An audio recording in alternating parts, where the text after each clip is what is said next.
What's going on, Flix Talkers? Welcome back to another movie review. This time I'll be talking about the movie Good Grief, which is now streaming on Netflix as of January 5th, 2024, and this film does star and is written and directed by Dan Levy. Now, before we do get into my review for the film, always note that my reviews are always going to be spoiler-free unless otherwise noted in the title. As I said before, this film does star Dan Levy, who is playing Mark, who is more notable for his acting in Schitt's Creek. Now, I only caught a couple of episodes as I was kind of curious as why this show was catching so much steam, and we did watch a couple of episodes. I thought it was extremely hilarious. This film also does star Ruth Negga as Sophia, and I'll be honest, I have not seen her previous works, though I really want to now that I've seen her performance in this film. I thought she did a great job, but I'm getting ahead of myself. Himesh Patel, who was in Don't Look Up, which was also a Netflix film, as well as Tenet, as well as a short cameo from Luke Evans playing Oliver. And the quick synopsis for Good Grief is: when his husband unexpectedly dies, Mark's world shatters, sending him and his two best friends on a soul-searching trip to Paris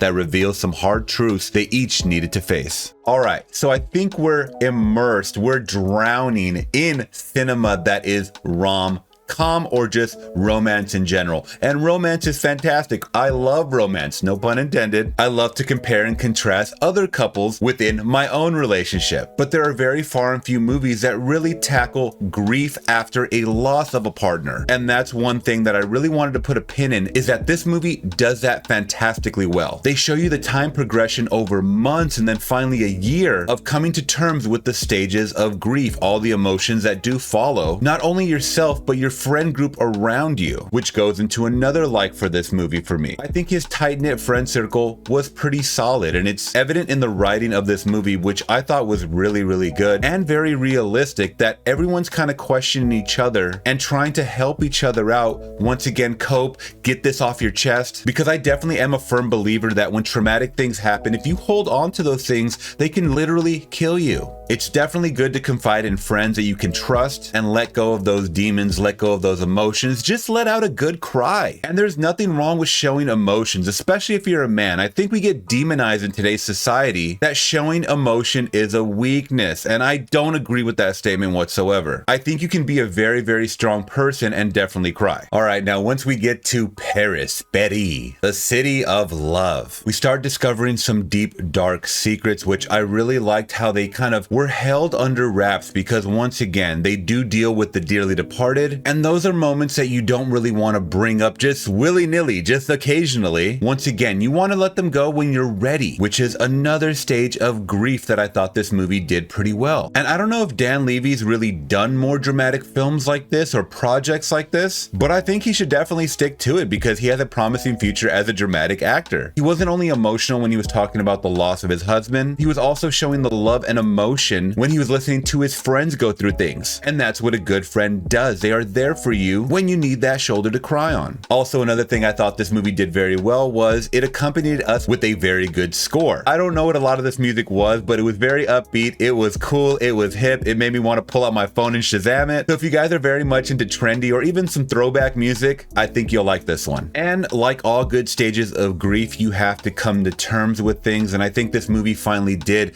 in the third act of the film, as more people do come into your life. I mean, we're talking about over a year's span, so throughout that year, he's questioning, do I jump back on the dating sites? Do I just completely cut myself off emotionally from everyone forever? These are questions that are very realistic and relatable to a lot of us watching. And I think in the end, this movie's for someone that definitely wants to feel something for about an hour and 40 minutes, enjoy a little bit of dry comedy along the way, because once again, the writing is very good, it's very realistic and relatable, and as a directorial debut from Dan Levy, it's definitely not the worst directorial debut. There's actually a directorial debut coming this month.